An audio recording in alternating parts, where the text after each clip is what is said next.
Cristo eu sou salvo e nos orixás eu sou salvo também, exatamente porque me possibilita ser o que eu sou e não o que o outro pretende que eu seja, não que o outro, um catecismo, um credo, uma teologia, diga o que eu tenho que ser.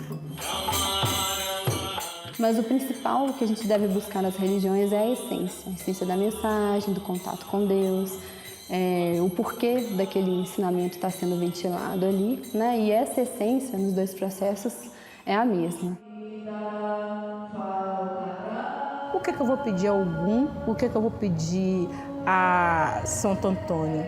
Eu peço aos dois, Ogum, Santo Antônio, Nossa Senhora, Santa Bárbara. Então eu peço aos dois. Eu peço ao Santa Igreja Católica e peço ao Orixá. Na hora dos pedidos vai todos juntos.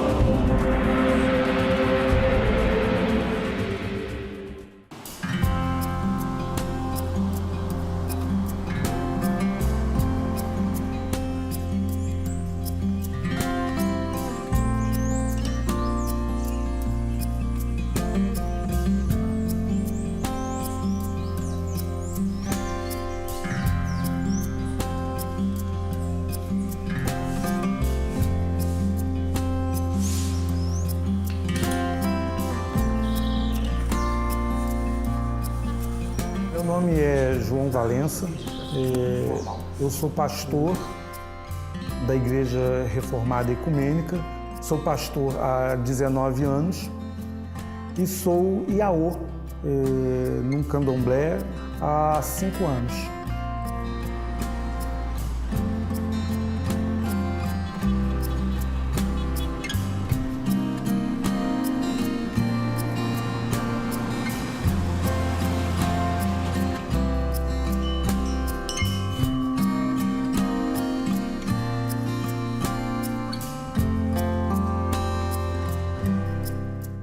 Meu nome é Wanda e eu sou espírita e sou Hare Krishna.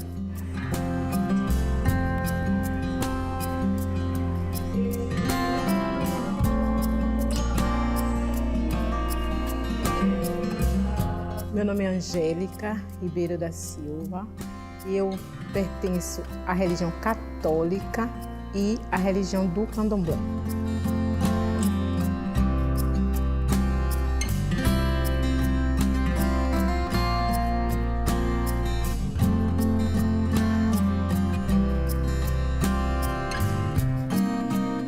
Para mim é bem claro as religiões em minha vida. Eu nasci em Salvador e fui morar com minha avó no interior desde 7 meses de idade. Então eu fui criada todos os finais de semana assistindo a missa de Nossa Senhora aos domingos. Aos sábados eu ia levar as flores para enfeitar o altar de Nossa Senhora e aos domingos eu ia assistir a missa com minha avó. Fui batizada na Igreja Católica, fui crismada, fiz catequese, fiz primeira comunhão e fiquei por lá até os 14 anos. E tinha contato com o candomblé, porque meu avô, Manuel Ribeiro, era praticante do candomblé. Então sempre o orixá dele vinha em casa, mas eu ainda não entendia muito o que era aquela manifestação. Aos 14 anos, eu vim morar em Salvador e comecei mesmo a praticar a religião do candomblé.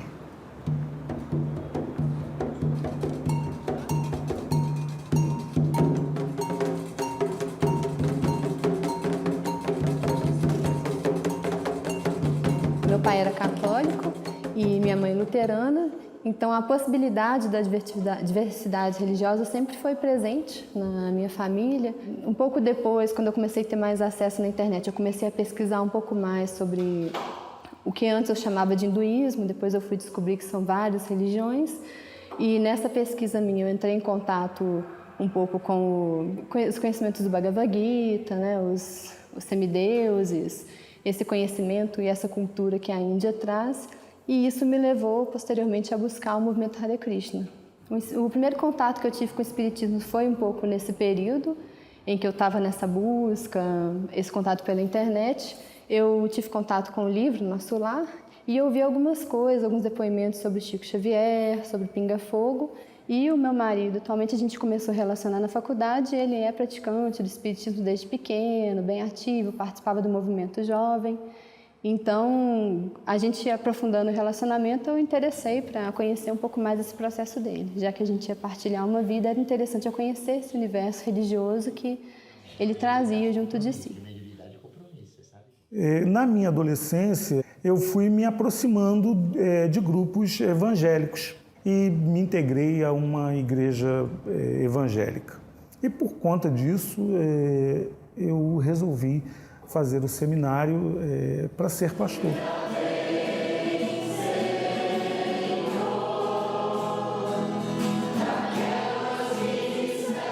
Já como seminarista, eu comecei a fazer parte de movimentos ecumênicos.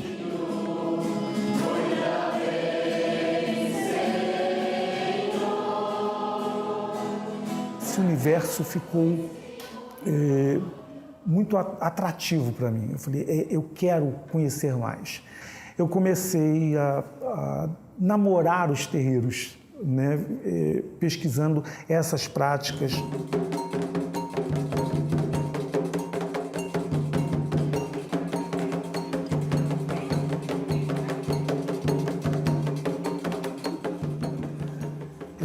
No candomblé eu encontrei, em primeiro lugar, né, já na chegada, um ambiente estético maravilhoso, muitas cores, muitos movimentos, muita harmonia de todas essas coisas, uma natureza muito impregnante.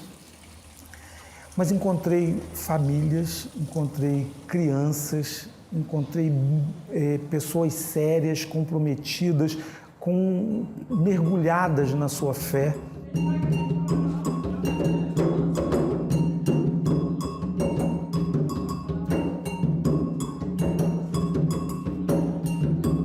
Até aí era um objeto de estudo, mas eu já estava completamente seduzido. O candomblé já me encantava.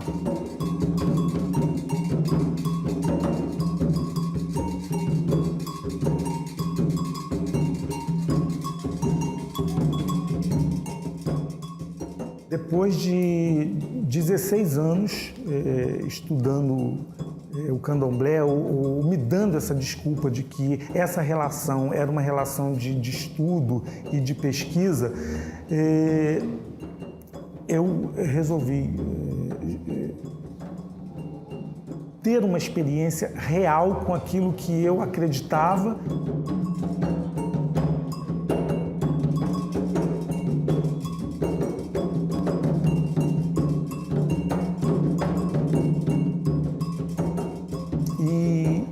E eu conversei com a igreja a respeito disso. Eu chamei o conselho da igreja e disse que eu estava desejoso de me iniciar no candomblé. Para a igreja, isso foi um choque, porque era algo muito radical e eu não me achei no direito de levar uma igreja, uma comunidade a reboque de um desejo meu e de uma decisão minha. E aí eu pedi exoneração da minha função pastoral na igreja, permaneci na igreja como membro dela e me iniciei no candomblé.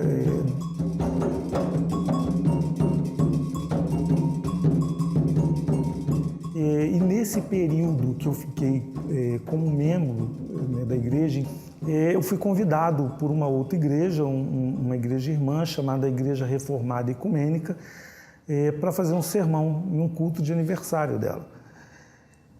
Eu aceitei, fui fazer esse sermão e as pessoas da igreja sabiam que eu tinha me iniciado e ficaram curiosos para saber como é que é essa história de um pastor no candomblé e me propuseram fazer uma entrevista sobre isso. E aí eu contei muito espontaneamente como é que era ser do candomblé como que era ter um confronto entre tudo que um protestante aprende a respeito dessa prática e agora eu estar lá dentro. E logo depois da entrevista, a igreja se levantou e me convidou para ser pastor.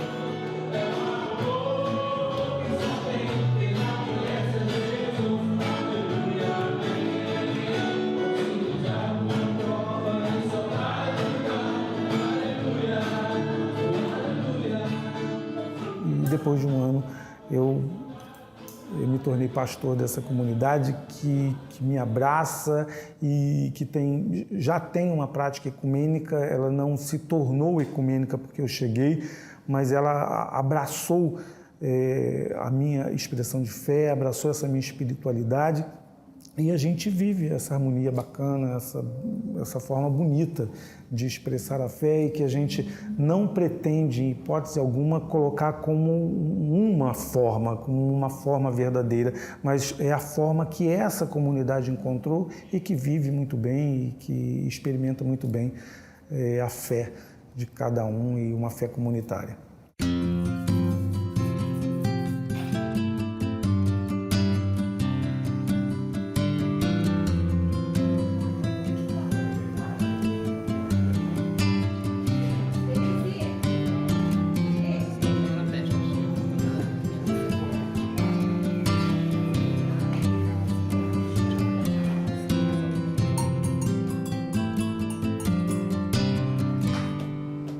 Quando eu estou no candomblé e quando eu estou na igreja católica, no meu entendimento, as coisas se completam.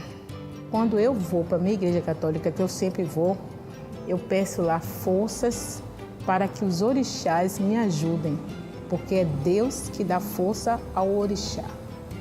Não existe nada no mundo, uma folha não cai se Deus não permitir. Então, se eu estou dentro do candomblé, se eu pratico o candomblé, se algum abre meus caminhos para que chegue coisas boas na minha vida, foi a partir da vontade de Deus. Então, por isso que as duas coisas estão bem claras em minha vida e eu não consigo separar.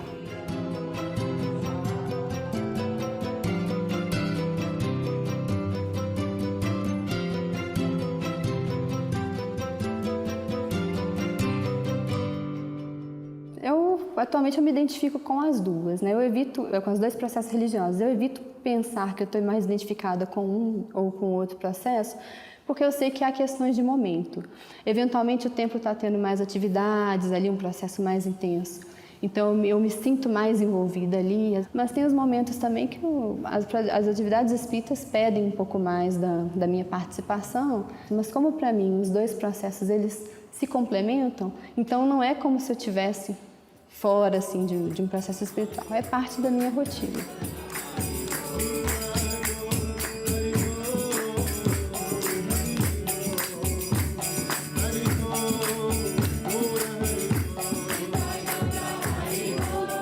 Em nenhum momento existiu nenhuma estratégia de sentar e ficar diante de uma necessidade de escolha, porque a minha escolha é ser inteiro. E eu sou inteiro sendo cristão, eu sou inteiro sendo do candomblé, eu sou inteiro sendo as duas coisas e eu sou inteiro estando aberto a todas as possibilidades de qualquer manifestação de Deus na minha vida.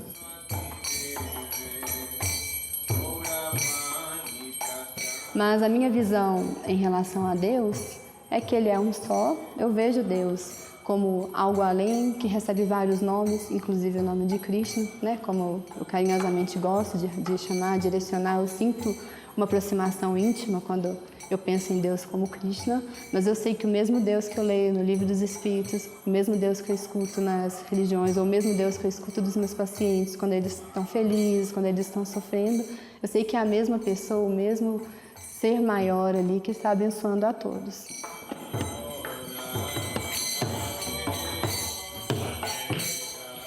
Desde sempre eu convivo com essa premissa, né, de estar servindo a dois deuses. Não é uma verdade. Isso é forçar o texto. Eu sirvo a um Deus e ele se expressa com nomes diferentes e de formas diferentes, liturgicamente.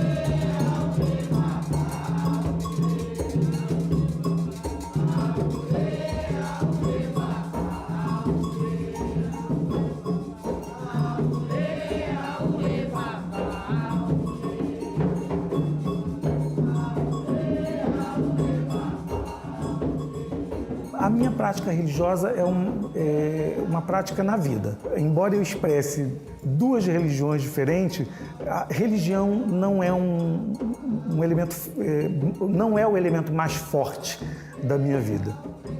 A vida, sim.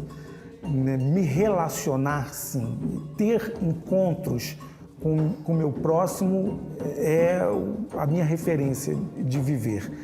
Ou o candomblé, ou o cristianismo, ou as duas coisas, elas acontecem ali, nessa experiência de viver.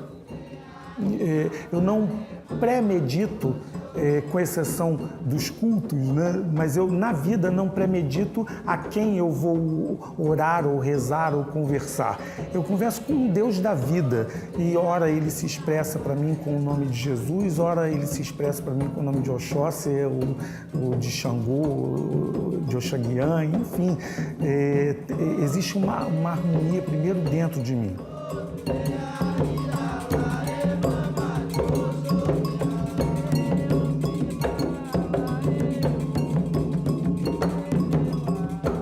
Eu tenho uma rotina diária, né, de seguir os princípios.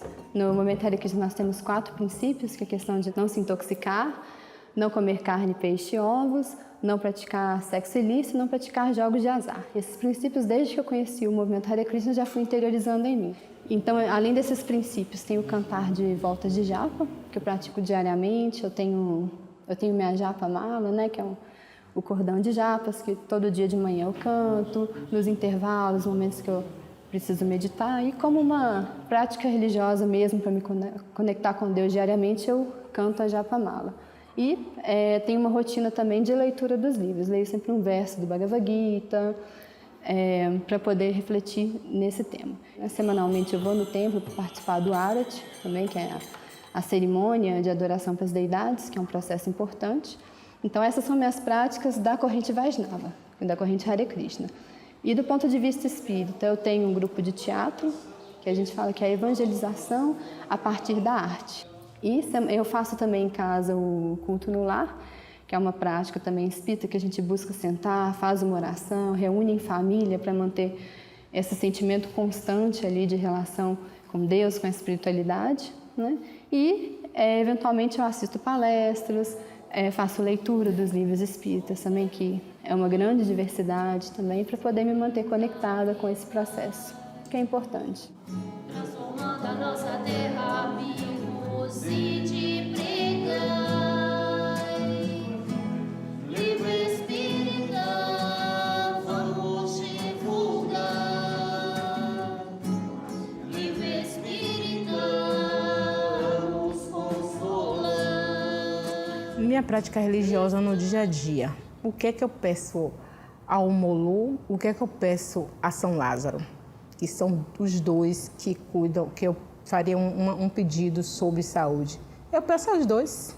Eu tenho os dois do meu lado, os dois me conhecem, os dois já estão acostumados comigo, eu peço aos dois. O que é que eu vou pedir a algum? O que é que eu vou pedir a Santo Antônio? Eu peço aos dois, Ogum, Santo Antônio, Nossa Senhora, Santa Bárbara, por favor, interceda por mim, olhe por mim. A conversa da gente é sempre assim, olhe por mim, olhe por minha filha, tome conta dela na rua, tome conta dos governantes dessa terra. Então eu peço aos dois, eu peço ao Santa Igreja Católica e peço ao Orixá. Na hora dos pedidos vai todos juntos. Por Cristo, com Cristo em Cristo, a vós, Deus Pai Todo-Poderoso, na unidade do Espírito Santo, toda honra e toda glória, agora e para sempre. Amém. Amém. Amém. Amém. Amém. Amém. Amém. Amém. Na minha caminhada, muitas pessoas me perguntam se há conflito entre elas. Bom, eu não consigo ver conflitos, eu consigo ver complementos. As comunidades cristãs e de candomblé, e eu posso generalizar e falar das comunidades do culto afro-brasileiro, elas têm experiências diferentes, mas são experiências humanas que, se postas juntas, elas podem se ajudar. Porque toda diversidade pode ajudar, exatamente porque são diferentes. Mas elas não se contradizem, porque fazem a experiência da vida, fazem a experiência de Deus, fazem a experiência da fé. E nenhuma religião, e eu particularmente não me refiro só ao cristianismo e ao candomblé, a gente tem a experiência do mal. Né? Ninguém está em uma ou outra religião para fazer o mal, está numa busca. Eu diria que, essencialmente, essas práticas se complementam. Existem diferenças, né, em termos de algumas visões, algumas coisas, como existem em todos os processos religiosos, mas o principal que a gente deve buscar nas religiões é a essência da mensagem, do contato com Deus, o porquê daquele ensinamento está sendo ventilado ali, né? E essa essência nos dois processos é a mesma.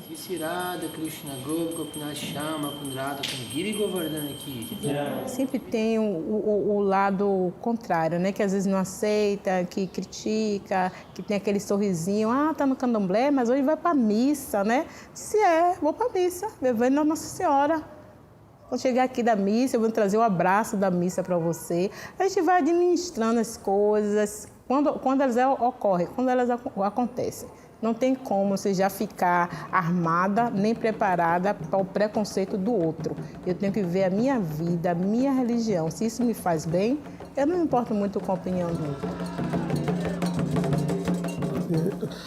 Com relação à intolerância religiosa, e eu não me refiro somente às pessoas oriundas do candomblé, mas de budistas, de Hare Krishnas e pasmem, dos ateus. Ateus não podem se expressar como ateus porque são impedidos, são rechaçados, são discriminados porque são ateus, como se ele fosse um doente. Mas a doença está exatamente na intolerância, na incapacidade que a gente tem de olhar para o outro, independente do que ele expressa ou se expressa. Mas ele é simplesmente um humano igual a mim, que deseja igual a mim e que encontra na sua expressão ou na sua não expressão um jeito, um caminho dele se encontrar e dele ser feliz.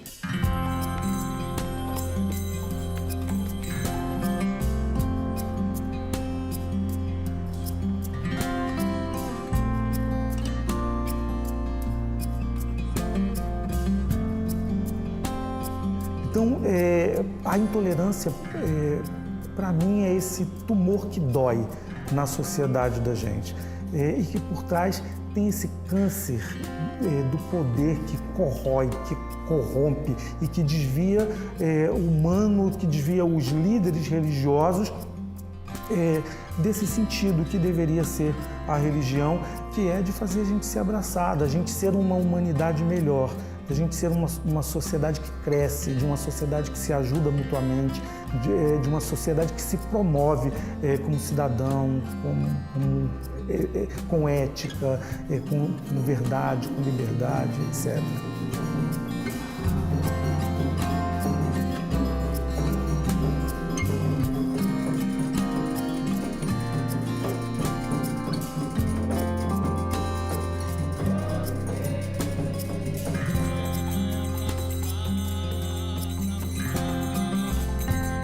Em Cristo eu sou salvo e nos orixás eu sou salvo também, exatamente porque me possibilita ser o que eu sou e não o que o outro pretende que eu seja, não que o outro, um catecismo, um credo, uma teologia, diga o que eu tenho que ser.